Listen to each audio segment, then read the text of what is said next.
ونستعينه ونستغفره ونعوذ بالله من شرور أنفسنا ومن سيئات أعمالنا أشهد أن لا إله إلا الله وأشهد أن محمدا عبده ورسوله اللهم صل وسلم وبارك على محمد وعلى آل محمد لا نبي بعده رب اشرح لي صدري ويسر لي أمري واحلل عقدة من لساني Bapak Ibu sekalian, alhamdulillah pada hari ini Allah mudahkan langkah kita. Allah beri kesempatan pada kita untuk mengikuti kajian Ramadan di mushola ini. Syukur, marilah rasa syukur kita aturkan dengan bacaan hamdalah bersama. Alhamdulillah.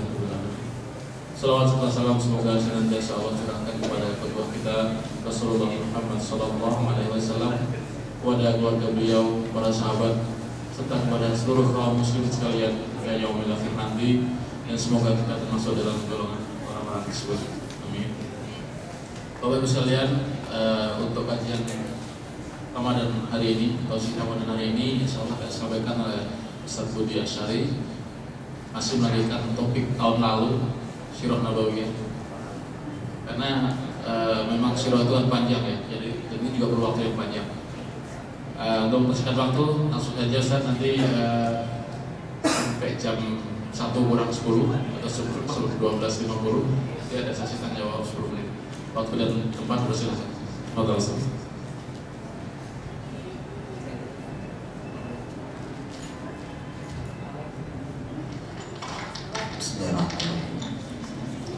Assalamualaikum warahmatullahi wabarakatuh. Alhamdulillah hamdan katsiran tayyiban mubarakan fih kama yuhibbu rabbuna wa yarda. Asyhadu an la ilaha illallah wahdahu la syarika lah wa asyhadu anna Muhammadan abduhu wa rasuluh. Allahumma shalli wa sallim wa barik wa an'im ala sayyidina Muhammadin wa ala alihi wa sahbihi ajma'in. Ya ayyuhalladzina amanu taqullaha haqqa tuqatih wa la tamutunna illa wa antum muslimun. Amma ba'd. Saudaraku mukminin mukminat, shaimin dan shaimat yang dirahmati Allah Subhanahu wa taala. Mudah-mudahan Allah terima hingga hari ini seluruh amal ibadah kebaikan kita dan dilipat gandakan kebaikan yang mampu kita laksanakan. Dan mari kita terus syukuri, karena tanpa izin Allah kita tidak bisa melakukan semua amal kebaikan itu.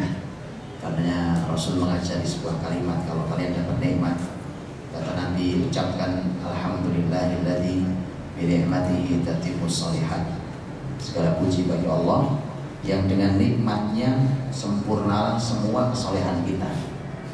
Karena tanpa nikmat Allah maka kita tidak bisa melaksanakan semua kebaikan ini. Saya bagian rahmati Allah Subhanahu wa taala. Kalau melanjutkan materi tahun lalu, saya tahun lalu sudah lupa materinya. Saya sudah tidak ingat. Saya nggak ingat, mungkin teman-teman tidak ingat lagi misalnya. Atau mungkin malah ada yang ingat, saya nggak tahu kalau ada yang ingat. Tapi saya ada beberapa kali pertemuan di sini. Saya memang sengaja mengambil di sini yang lebih banyak karena lebih dekat ke rumah saya sebenarnya alasannya.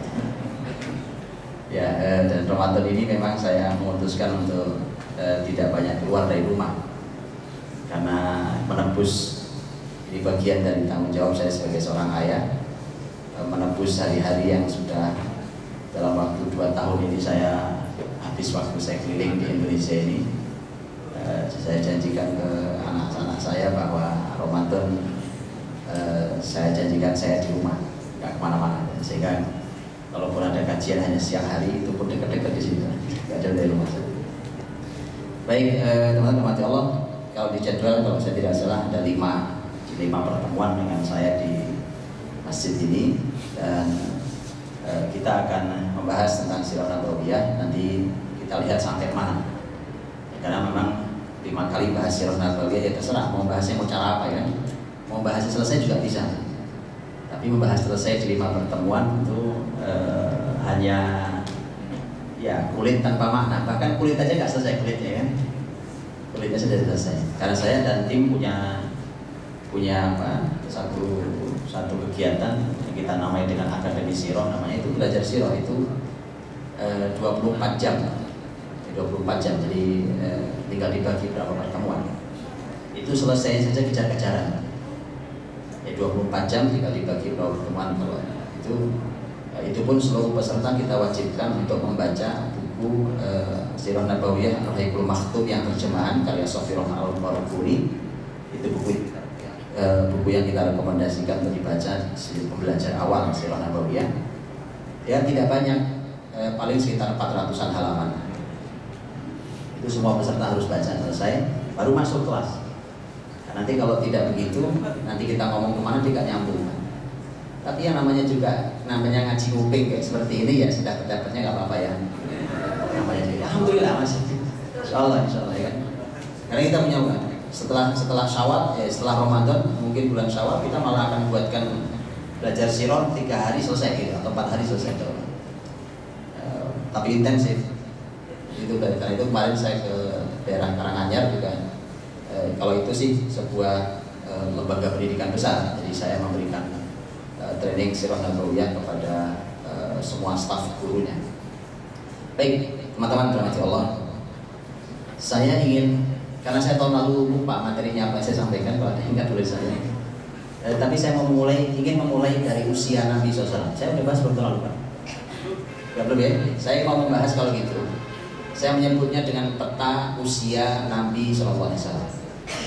Ini manfaatnya besar buat kita. Selain kita nanti mengetahui dulu, ini semacam global view-nya.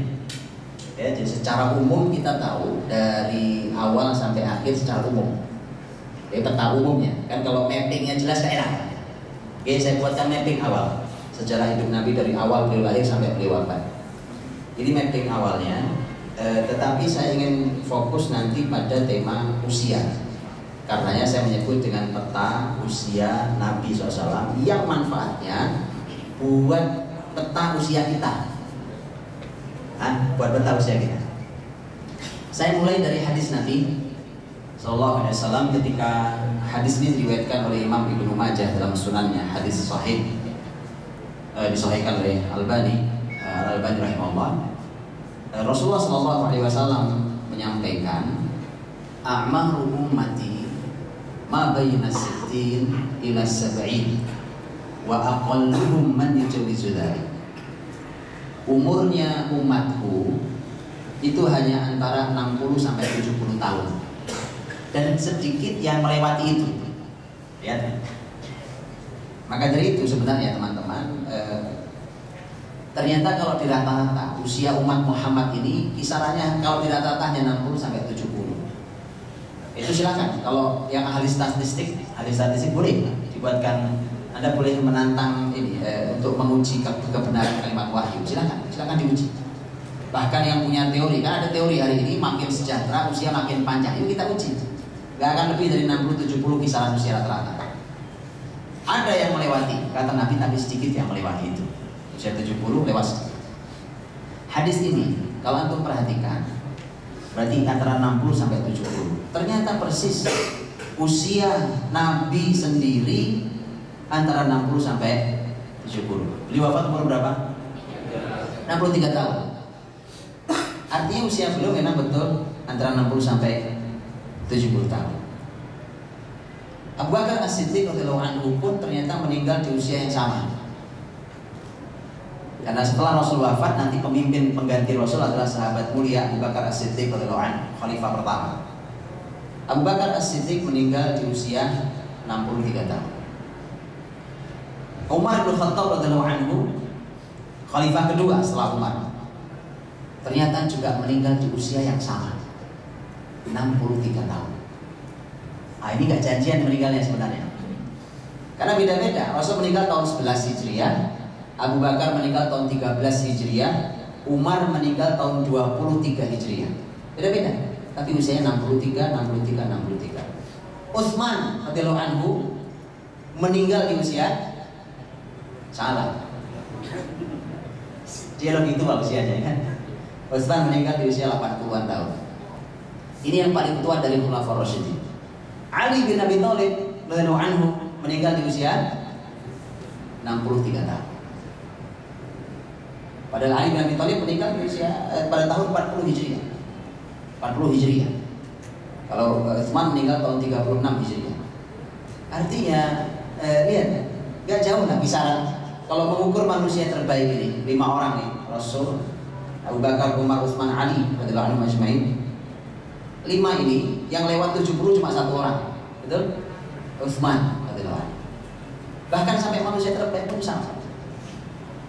Nah, kan kita tidak tahu urusan kapan kita meninggal, itu serahkan pada Allah saja. Anda mau pakai ilmu apa nggak akan ketemu, mau pakai ilmu statistik nggak ketemu, mau pakai rumus matematika apa nggak pernah ketemu. Namanya umur Anda akan meninggal kapan. Untuk itulah bukan masalah usia berapa kita meninggal. Mari kita lihat peta usia Nabi, kemudian nanti tinggal kita cocokkan. Dengan peta usia kita. Nah, saya sekarang berhadapan bukan lagi dengan anak-anak kecil ya kan, dengan usia-usia antum yang saya tidak tahu rata-rata usia berapa ini. Dan usia muda-muda nampaknya ini kan ya, usia muda-muda ya. Nah, ini tadi tinggal diukur. Anda di mana usianya, Rasul mencapai apa, sisanya seperti apa. Oke, itu yang nanti kan kita pandang. Karena apa gunanya kita belajar tentang manusia terbaik ini kalau bukan diteladani? Termasuk usia, diteladani itu jangan hanya dipikir bahwa saya sholatnya sama kayak Rasul, Pak, itu iya. Saya puasa, zakat, haji sama kayak Rasul, iya. Tetapi bukan hanya itu, kehidupan Nabi SAW itu teladan. Nabi itu diamnya, bicaranya, senangnya, marahnya semua diteladankan. Anda pengen tahu kalau Rasul marah kayak apa? Coba. Cara marah kita ini cocok gak dengan cara marah Nabi? Itu harus cocokin. Jangan kalau marah ngamuk ya kan? Rasul teladan luar biasa. Nabi itu diam saja ada maknanya. Diamnya Rasul itu penuh dengan keteladan. Diamnya, nggak usah ngomong. Kalau ngomong ini banyak teladan ya, atau banyak manfaat ya. Tapi diam saja, itu luar biasa. Itu Rasul SAW. Maka dari itu tentang usia pun sama. Tentang usia kita ambil pelajarannya. Karena ternyata kita dengan Rasul usianya nggak akan, kisarannya nggak akan jauh. Kisaran 60 sampai 70 tahun. Kalau ada yang lewat usia tidak terlalu banyak itu. Saya punya nenek saya di Jawa Timur itu kesepian sekarang ini. Karena beliau jadi orang paling tua di angkatannya dan sudah gak ada temannya sama sekali. Jadi ternyata umur panjang itu juga gak enak. Jadi kalau anak-anak muda diajak ngomong sama beliau gak nyambung. Beliau ngomongin zaman Belanda, zaman Jepang dulu. Kan anak sekarang diajak ngomong cucunya mana? Kadang-kadang beliau ngomong bahasa Belanda. Nenek saya itu kadang bicara bahasa Belanda, lebih gak nyambung lagi kita gitu. Betul. Jadi ternyata umur panjang itu ya, umur panjang itu ternyata ada tidak nyamannya. Anda sendirian gak ada temannya. Temannya udah duluan semua. Makanya tadi saya katakan tidak penting mau berapa usia, tidak penting. Mari kita lihat peta usia manusia terbaik yang ada di muka bumi. Rasulullah SAW. Rasulullah SAW. Sekarang saya bagi dua dulu. Ini ada pembagian usia Nabi. Usia Nabi ini karena beliau meninggal 63 tahun, saya belah dua nih Pak. Oke, perhatikan belahannya. 0 sampai 40 karena beliau jadi Nabi umur 40 sampai 63.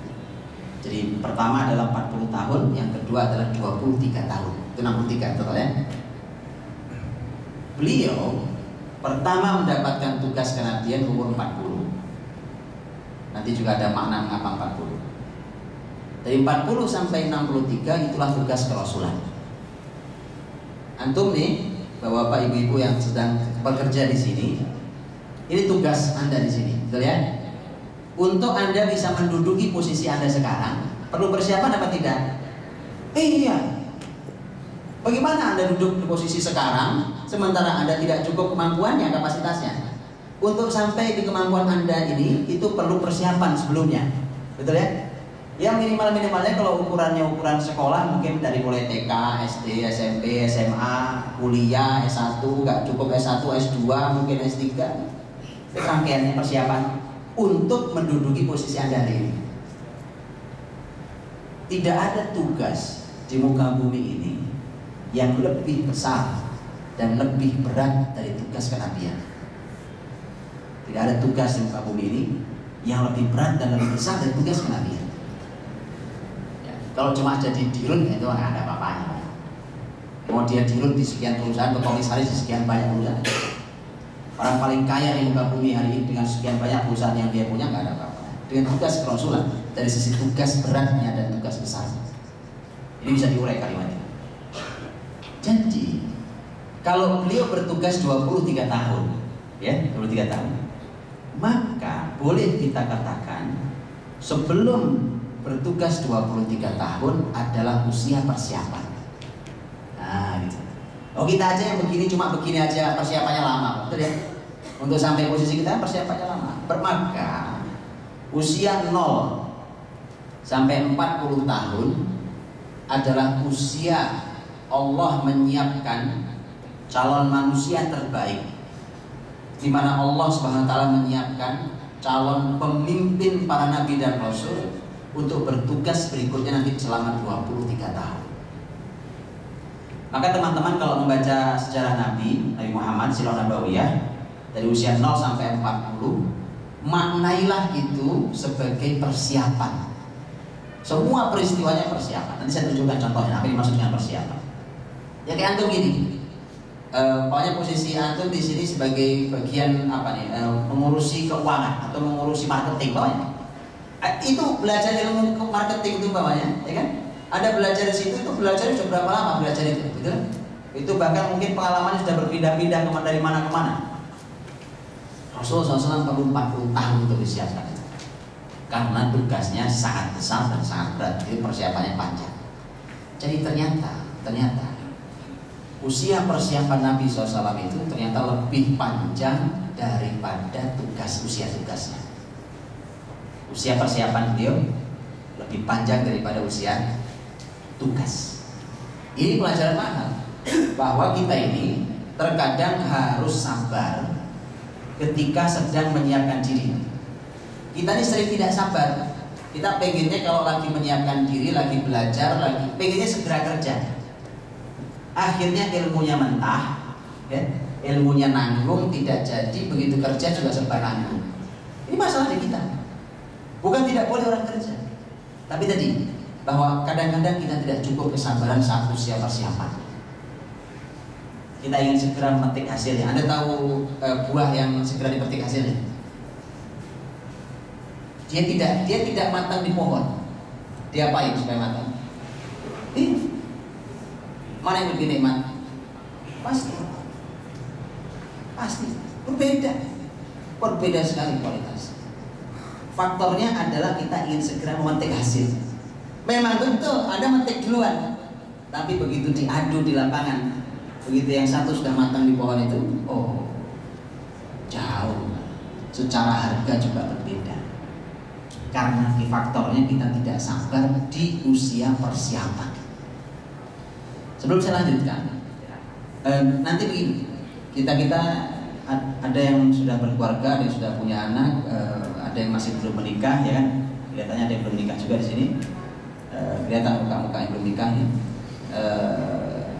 Jadi nanti saya berharap ini, kalau nanti saya berkisah tentang peta usia Nabi, kemudian merasa wah itu udah kelewat pak usia saya. Kalau untuk Anda sudah kelewat, Anda punya generasi berikutnya, jangan kelewat kayak kita. Itu maksud saya nanti. Tolong diambil pelajaran itu. Kalau kita kelewat, masa iya di anak-anak kelewat lagi kayak kita? Kalau cara belajar mereka sama dengan cara kita belajar, mereka akan menyesal kayak kita menyesal. Jadi mohon dikoreksi di generasi berikutnya. Kembali, di Rasulullah SAW usia 0 sampai 40 itu usia persiapan. Allah siapkan. Jadi semua perjalanan hidup Nabi 0 sampai 40 adalah peristiwa yang bermakna persiapan. Usia 40 sampai 63 tahun adalah usia tugas kerasulan. Baik. Yang 23 tahun saya bagi dua lagi, karena saya nggak pakai slide, jadi nanti bayangin di kepala ya. 0 sampai 40, 40 sampai 63. Oke. Nah yang 40 sampai 63 saya bagi dua lagi. 40 sampai 63 dibagi dua. Karena 23 tahun kan? 13 dan 10. 13 tahun dan 10 tahun itu 23 tahun. Itu masa tugas beliau. Mengapa dibagi dua?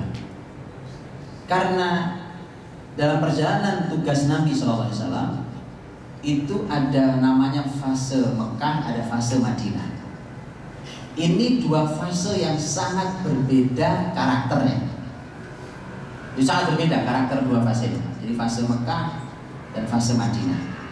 Nanti saya tunjukkan apa bedanya. Ya, 13 tahun di Mekah, sisanya 10 tahun terakhir kehidupan beliau di Madinah. Beliau meninggal di Madinah, dimakamkan di mana beliau meninggal, yaitu di kamar Aisyah, di pangkuan Aisyah radhiyallahu anha.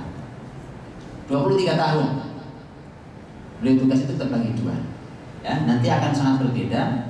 Makanya Bapak Ibu bisa melihat Al-Quran, kalau kita buka Quran, di Quran itu ada surat-surat Makkiyah, ya, ada surat-surat Madaniyah. Berdasarkan fase itulah pembagiannya. Dan Nabi memang hijrah, pindah dari Mekah, Nabi pindah ke Madinah. Karena memang sangat berbeda. 13 tahun, pola pendidikan 13 tahun.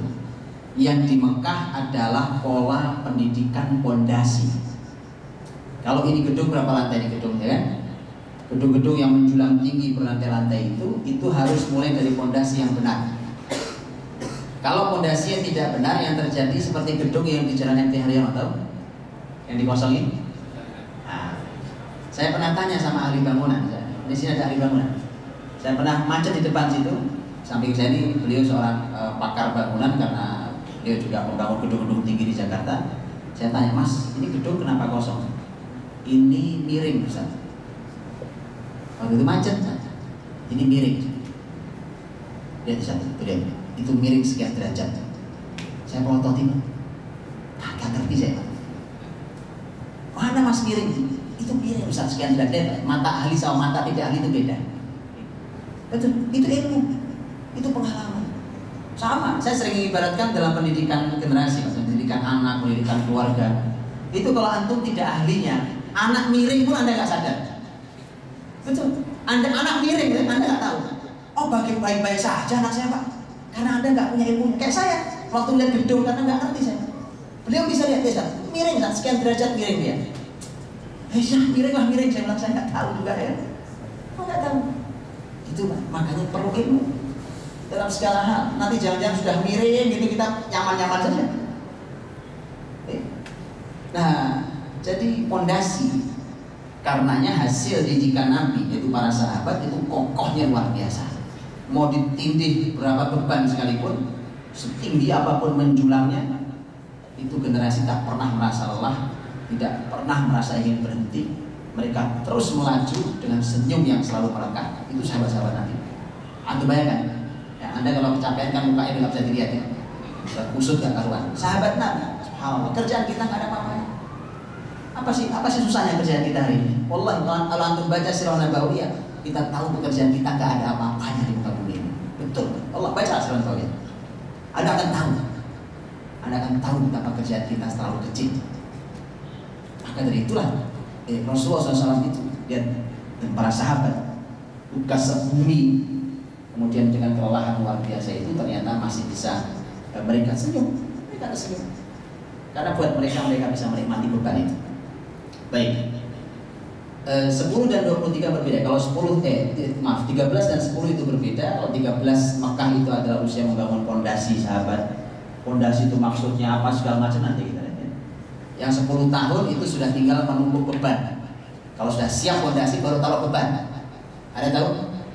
Ini gampang nih mengukurnya. Ini ayat Quran mengatakan ista'inu bis-sabri was-shalah wa innaha lakabiratun illa 'alal khashi'in. Minta tolonglah kalian pada Allah dengan salat dan dengan sabar. Ya, kalau minta tolong sama Allah ya dengan dibantu dengan salat dan sabar.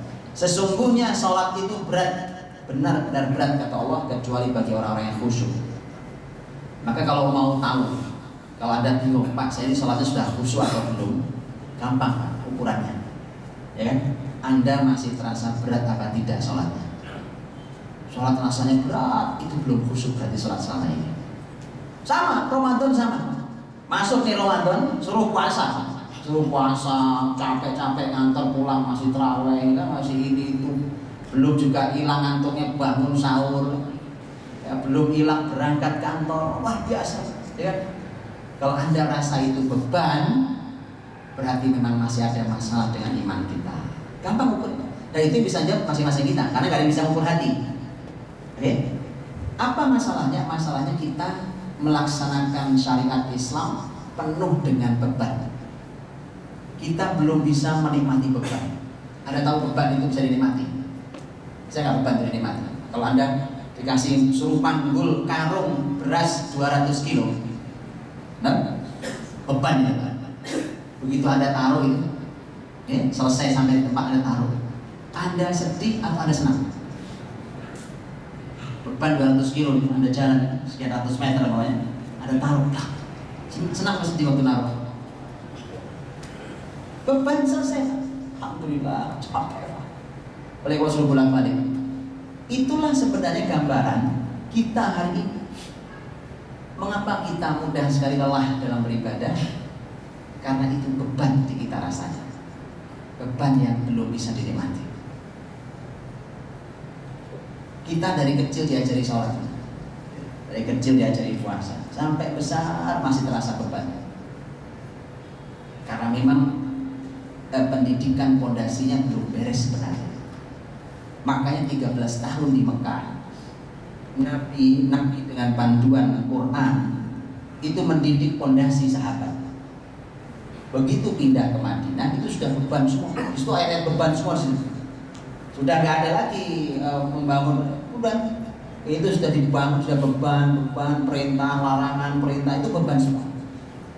Tapi mereka sudah siap. Hari ini kita diberi perintah, diberi larangan, itu kita belum punya pondasi.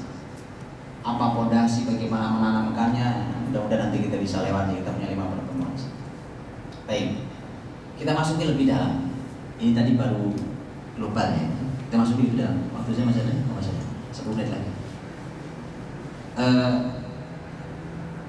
Ketika kita melihat usia 0 sampai 40 tahun tadi, kita kembali ke usia persiapan. Itu kalau saya pecah, 40 itu kalau saya masukin lebih dalam, ada pecahannya, detilnya. Saya sebutkan satu-satu. Bayangkan dari usia 0 ya. Itu 0 dilahirkan. Nanti ada pembahasan usia 0 sampai 4. 0 sampai 4 atau 5. Dari 4 menjelang 5. Ini adalah usia, kalau 0 usia kelahiran, beliau lahirkan yatim. 0 sampai 4 adalah usia pengasuhan, penyusuhan dan pengasuhan. Tidak di dalam keluarganya, tapi di perkampungan Bani Sa'ad, yaitu di ibu susuan beliau Halimatus Sa'diyah. Mengapa harus di sana? Mengapa harus Halimatus Sa'diyah? Mengapa enggak ibunya sendiri yang menyusui? Memang apa keutamaannya? Memang mana yang lebih utama, disusui ibu sendiri? Terus itu semua ada pelajarannya. Ada pelajarannya, ya. Itu nanti ada pelajarannya. Dan itu mahal sekali.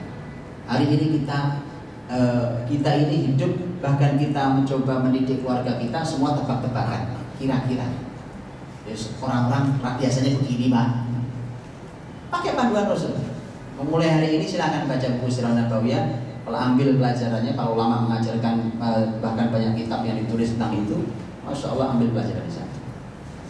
Karena hasil didikan Nabi adalah hasil terbaik yang pernah ada. Sebagaimana sabda beliau sendiri, khairun nasi qarni, thumma alladhina yalunahum, thumma alladhina yalunahum. Kata Nabi, generasi terbaik adalah generasi itu.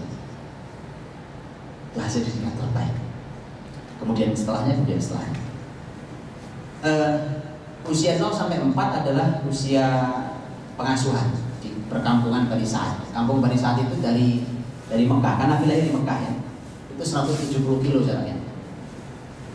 Kurang lebih 170 kilo. Bayangkan anak masih merah, bayi merah dibawa perjalanan 170 kilo. Pernah bayang? 170 kilo dididik di perkampungan Bani Sa'ad. Ini semua adalah semua keinginan Allah Subhanahu wa taala untuk menyiapkan calon manusia terbaik itu. Calon nabinya. Makanya saya katakan semua peristiwa di bawah 40 tahun adalah usia persiapan. Dari usia 5 sampai usia 6 itu adalah usia dikembalikan pada ibunya. Ada pelajaran-pelajaran di sana. 5 sampai 6 bersama ibunya. Hanya setahun bersama ibunya meninggal. Jadi persis usia 6 tahun. 6 tahun kalau kita usia SD kelas 1 ya. SD kelas 1 persis itu usia Nabi Muhammad yatim piatu. Bapaknya sudah meninggal, ibunya pun meninggal di usia 6 tahun. Dari 6 tahun sampai 8 tahun diasuh oleh kakeknya Abdul Muttalib. Dengan pelajaran-pelajaran yang ada di sana buat kita semua. 6 sampai 8 tahun. Dari 8 kakeknya meninggal usia 8. Jadi Nabi Muhammad tuh usia 8 tahun sudah kehilangan ayahnya, kehilangan ibunya, kehilangan kakek yang sangat dicintainya. 8 tahun. Perih. Nabi hidupnya perih. Ya, kita Masya Allah semua lengkapnya. Itu aja anaknya nggak jadi. Lihat Rasul kita itu kadang-kadang keadaannya tidak ideal. Itu sengaja kita supaya dapat pelajaran kita. Bahwa Rasul kita keadaan tidak ideal, hasilnya dahsyat. Ini bukan masalah, itu kan Rasul, bukan itu, beliau teladan. Dan beliau bisa diteladani. Dan contoh yang seperti ini bukan hanya pada Rasul, generasi orang-orang hebat setelah Rasul itu juga banyak yang begitu. Nah kita yang lengkap semua ada, bapak, ibu, suami, istri, anak, semua lengkap sampai cucu masih ketemu. Gak jadi. Ada masalah, ada yang salah. Kalau kita koreksi. Baik, 8 tahun kakeknya meninggal, diamanahkan pengasuhan kepada paman Nabi yaitu Abu Thalib. Di Abu Thalib lama diasuh sampai Nabi Muhammad menikah. Tapi di masa Abu Thalib ada usia 12, peristiwa besar di usia 12 tahun. Nanti ada usia Muhammad mulai menggembala, mendapatkan upah sedikit dari penggembalaan kambing. Kemudian 12 tahun mulai diajak dagang oleh Abu Thalib ke negeri Syam. Kalau disebut negeri Syam, dari Mekah ke negeri Syam itu lebih dari 1000 km. Dari Condet kemana? Dari Pasar Kurman 1000 km. Oke, Jawa Timur kan? Jawa Timur. Antum bayangkan anak 12 tahun, perjalanan lebih dari 1000 km. Bukan perjalanan Indonesia, Pak. Yang perjalanannya sekarang gitu. Hijau, enak, ya, play mobil hari ber-AC. Padang pasir. Padang pasir gak ada pohon tempat berteduh kalau panas. Ya, jadi lihat apa pelajarannya, apa semua itu berharga banget untuk anak kita yang umur 12 tahun. Dia kan usia 12. Oke, dari 12 kita bisa pindah ke usia 15. Ada peristiwa di usia 15 ada peristiwa perang disebut dengan Harbul Fijar. Ini perang terjadi. Mekah itu jarang perang, beda dengan Madinah. Kalau Madinah dikit-dikit perang, beda. Kalau Mekah itu jarang perang. Ini juga ada pembahasan. Ada pembahasan mengapa Mekah jarang perang, Madinah sering perang. Itu ada pembahasan sendiri dan itu ada pelajaran buat Indonesia. Coba ya kan. Luar biasa. Saat dari mulai analisa kasus sampai solusi ada semua di sini. Bahasa. Ya. 15 mulai perang. Usia ada peperangan terjadi, cukup besar peperangan terjadi. Kemudian terlibat, anak ini terlibat. Disebutkan Rasul Muhammad terlibat tapi tidak langsung pada perang, tapi dia hanya membantu pamannya untuk ngambil anak panah untuk pamannya kemana. Tapi anak 15 tahun terlibat dalam perang. Lihat, kebayang kan? Bukan usia anak-anak itu berperang 15 tahun, taruhannya nyawa. Usia 20 tahun ada sebuah peristiwa yang dikenang oleh Rasulullah SAW, di mana usia 20 tahun itu adalah usia perjanjian damai. Akhirnya semua sudah, ayo kita buat perjanjian damai dengan kesepakatan siapapun yang berbuat zalim harus dihentikan kezalimannya. Itu dibuat perjanjian di rumah Abdullah bin Jada'an, salah seorang tokoh besar di Mekah. Dan Nabi Muhammad umur 20 tahun itu termasuk yang diundang untuk perjanjian damai itu. Terbayang kan? Umur 20 tahun sudah diundang di pertemuan besar untuk mendamaikan sebuah masyarakat. Di kita 20 tahun baru belajar tawuran. Bayang? Ya kan? Ini yang tawuran, yang enggak ya. 20 tahun Nabi. Makanya Nabi kenal betul. Kata Nabi, kalau saya sekarang saat jadi Rasul diundang lagi untuk acara perdamaian seperti itu, maka pasti akan saya datang. Saya pasti akan datang. Itu bukti bahwa Islam senang dengan perdamaian. Tapi tidak menghilangkan saya jihad. Saya perang ya perang. Tapi urusan damai Nabi sangat suka. Nabi suka damai. Siapa orang suka perang? Gak ada. Quran gak akan mengatakan perang itu kalian gak suka tapi wajib buat kalian. Coba ya kan? Gimana? Kalau kita gak suka diwajibkan. Quran bicara kutiba alaikumul qitalu wa huwa kurhul lakum. Quran bicara soal apa Quran? Diwajibkan pada kalian perang. Jadi kalau memang sudah tiba masa perang, wajib perang. Itu ada syaratnya, ada aturannya, ada fikihnya itu ya, nggak boleh sembarang. Padahal kalian tidak suka dengan perang itu. Ya nggak suka, siapa yang datang kita yang mau perang? Kita nggak mau perang, kita sudah berharap damai. 20 tahun, 25 tahun beliau nikah yang pertama, 25 tahun pernikahan. Di saat itu sudah mandiri segalanya termasuk perekonomian, kemudian membangun rumah tangga yang sangat membahagiakan dan tak pernah ada duanya rumah tangga Nabi dengan Khadijah radhiyallahu anha. Tak pernah ada istri yang bisa menggantikan kebaikan Khadijah radhiyallahu anha. 35 tahun Nabi SAW adalah tokoh di masyarakat, termasuk 35 kan masih cukup muda ya, ada 35 tahun di sini kan? Ya. Seusia Anda yang 35, Nabi adalah tokoh pemersatu masyarakat ya, dan orang yang bisa merekat seluruh elemen masyarakat yang kalau beliau bicara semua sepakat. Hebat, 35 tahun. Oke? 35 tahun. Memasuki setelah usia 35 beliau mulai gelisah. Masa eksistensi itu setelah itu mulai gelisah. Kenapa gelisah? Karena Nabi melihat kehidupan masyarakat yang kacau balau jahiliyah dari sisi akidah, ibadah, akhlak, kacau balau itu. Kata beliau ini bukan kebenaran. Tapi Nabi juga tidak tahu. Tapi yang benar yang mana? Yang benar yang mana? Gak ada bimbingannya. Makanya orang tuh kalau sudah 35 ke atas biasanya orang sudah mulai cenderung dengan spiritual ya. Orang gagah-gagahan dengan gaya petetan itu di bawah 35 biasanya. Habis itu Anda tahu hidup yang sesungguhnya.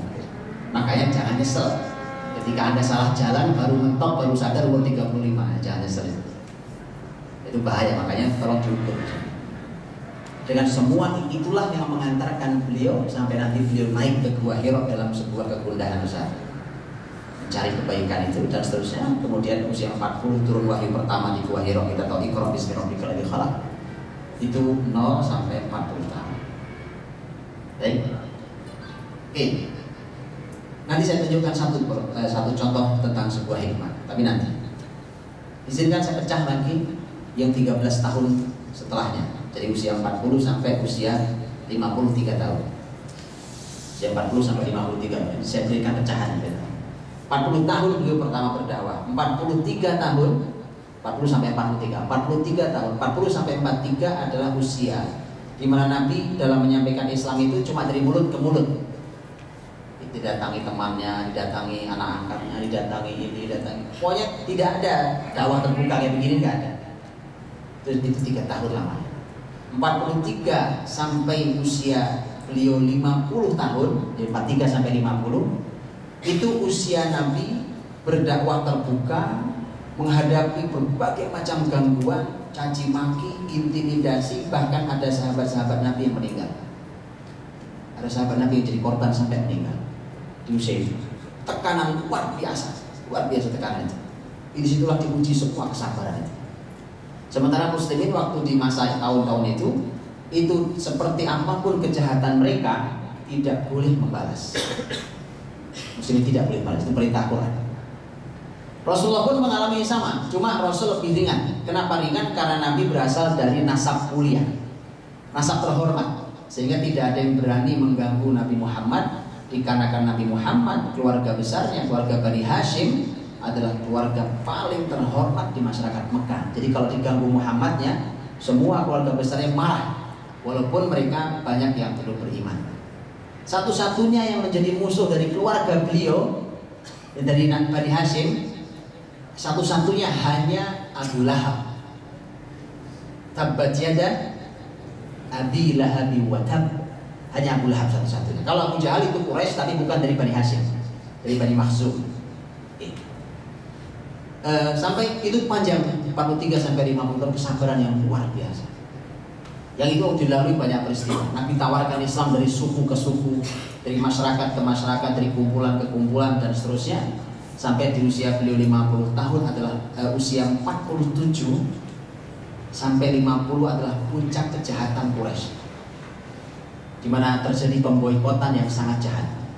Kalau hari ini pemboikotan terjadi itu paling hanya pemboikotan ekonomi, senjata, paling itu kan. Bayangkan, pemboikotan zaman Nabi bukan cuma itu, ekonomi iya ya, bukan cuma itu. Yang sudah saling lamaran sekalipun harus putus.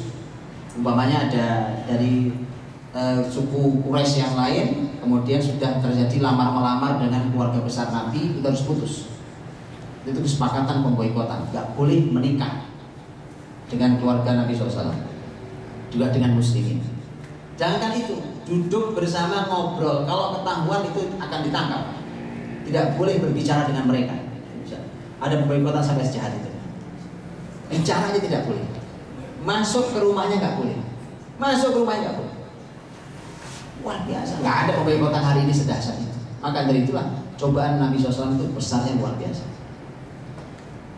Sampai usia 50 tahun, 3 tahun lamanya pemboikotan itu, sampai usia 50 tahun, justru ketika berakhir pemboikotan malah disebut sebagai tahun kesedihan. Itu usia Nabi 50 tahun. Itu meninggalnya paman Nabi SAW yang selama ini membela, itu Abu Thalib. Meninggalnya istri tercinta Khadijah radhiyallahu anha. Jadi Rasul nikah dengan Khadijah rumah tangga berapa tahun? 25 tahun.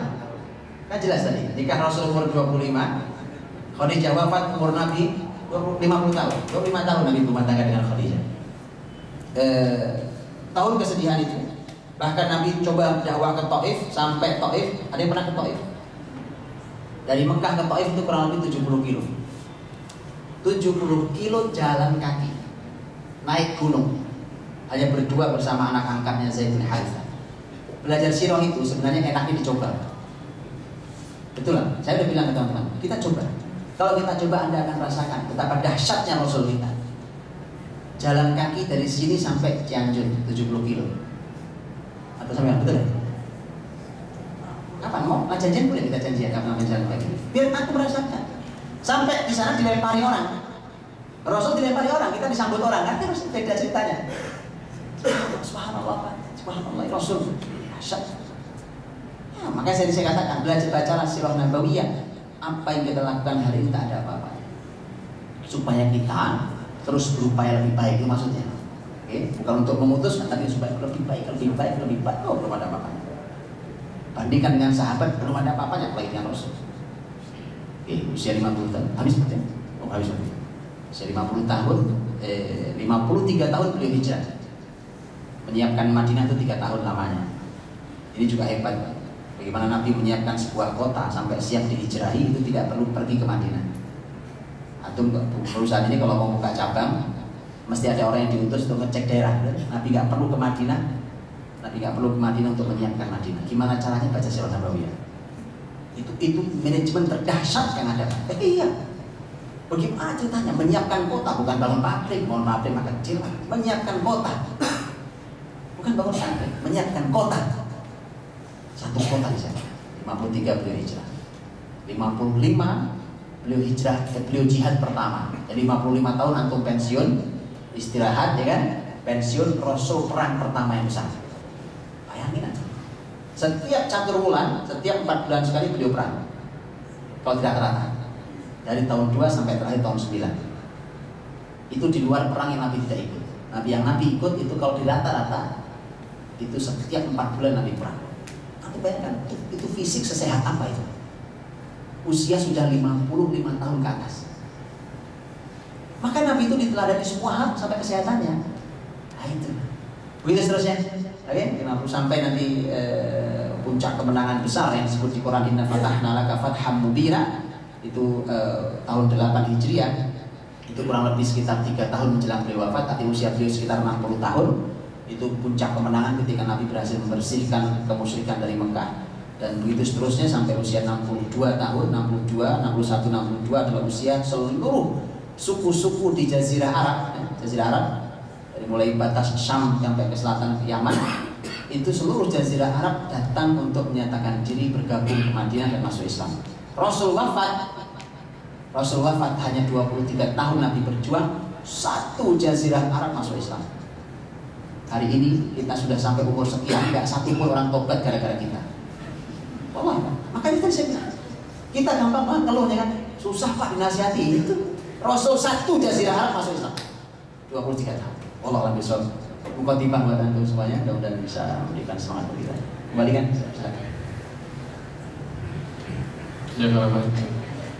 Baik, Bapak Ibu sekalian, tadi sudah disampaikan uraian mengenai mapping dari usia Rasulullah SAW. Diharapkan ini bisa jadi teladan buat kita. Ada yang ingin dipertanyakan? Silakan.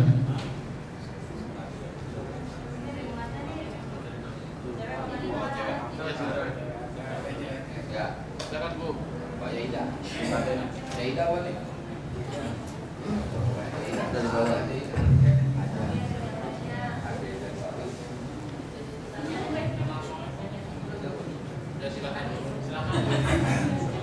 Assalamualaikum Ustaz. Saya ingin bertanya, boleh nggak sih kita pilih-pilih kalau dalam menjalankan sunnah Rasul itu Ustaz?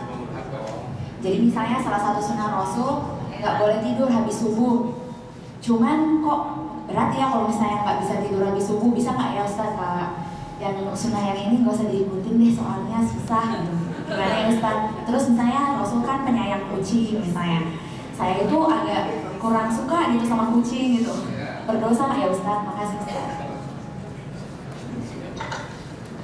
Ya, yang pertama saya mau sarankan adalah Anda pelajari dulu yang disebut dengan sunnah itu. Sunnah itu apa, definisinya apa saja. Jangan sampai nanti hal-hal yang tidak dianggap sunnah disebut sunnah, atau sesuatu yang sunnah dianggap bukan sunnah. Ini supaya tidak salah. Siapa yang ngajari kalau Nabi senang kucing? Ibu pernah dengar di mana? Kalau Nabi senang kucing. Kalau Abu Hurairah senang kucing, iya. Sahabat Abu Hurairah itu sampai apa namanya ini? Lengan baju ya? Lengan baju ini. Enggak, lengan baju namanya. Lengan baju ini lebar, Pak. Abu Hurairah itu lebar. Itu kucing ditaruh di sini. Saking senangnya kucing. Abu Hurairah gitu loh. Maka ini sebutnya bapak kucing. Kalau itu benar. Kalau Rasul penyayang semua binatang disayang, apalagi binatang disayang, apalagi manusia. Ya. Nabi orang yang sangat sayang pada dari Nabi ajari para sahabat yang senang dengan binatang itu seperti apa. Terus kemudian definisi sunnah itu apa itu sendiri, itu masalahnya. Ya, tadi tidur setelah subuh ya, tidur setelah subuh, kepentingannya apa tidur setelah subuh?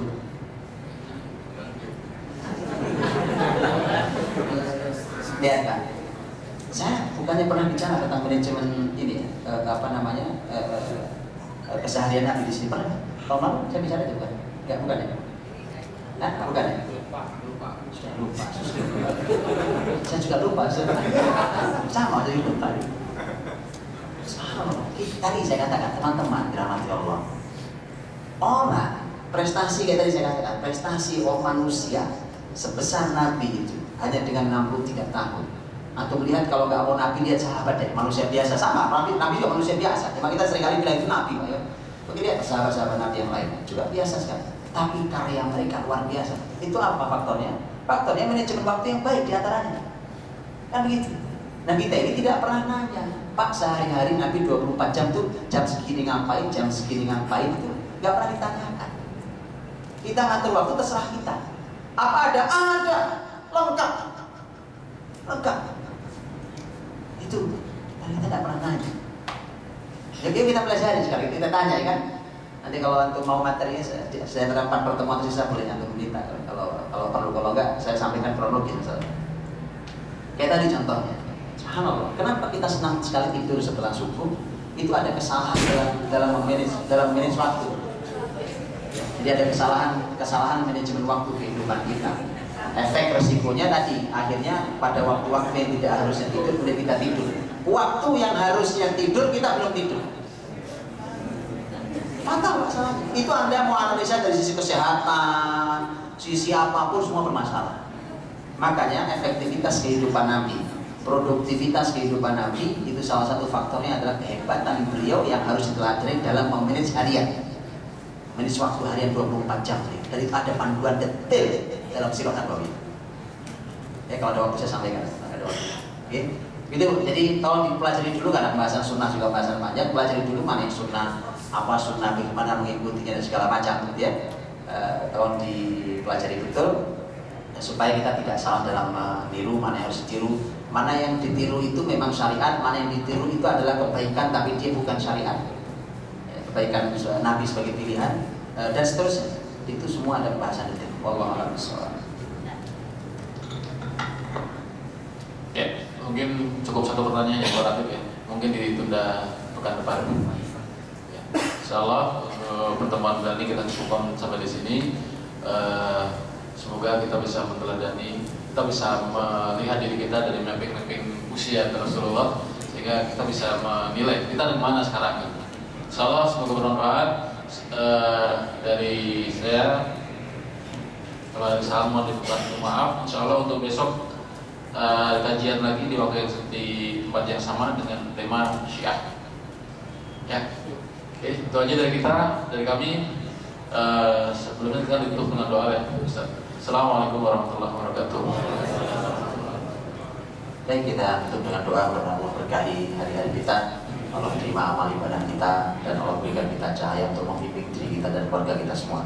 Allahumma shalli wa sallim wa barik ala Muhammad wa ala alihi wa sahbihi ajma'in. Walhamdulillahirabbil alamin hamdan yuwafi ni'amahu wa yukafi mazidah. Ya Rabbana lakal hamdu wa lakal syukru kama yanbaghi li jalali wajhikal karim wa 'azimi sultanik. Rabbana taqabbal minna innaka antas samiul alim wa tub 'alaina innaka antat tawwabur rahim. Rabbana hab lana min azwajina wa dhurriyyatina qurrata a'yun waj'alna lil muttaqina imama. Allahumma ij'alna muqimis shalah wa min dhurriyyatina rabbana wa taqabbal du'a. Rabbana la tuzigh qulubana ba'da idh hadaytana wa hab lana min ladunka rahmah innaka antal wahhab. Rabbana atina fid dunya hasanah wa fil akhirati hasanah wa qina adzabannar. Subhana rabbika rabbil izzati amma yasifun wa salamun alal mursalin walhamdulillahi rabbil alamin. Subhanallah wa bihamdihi asyhadu an la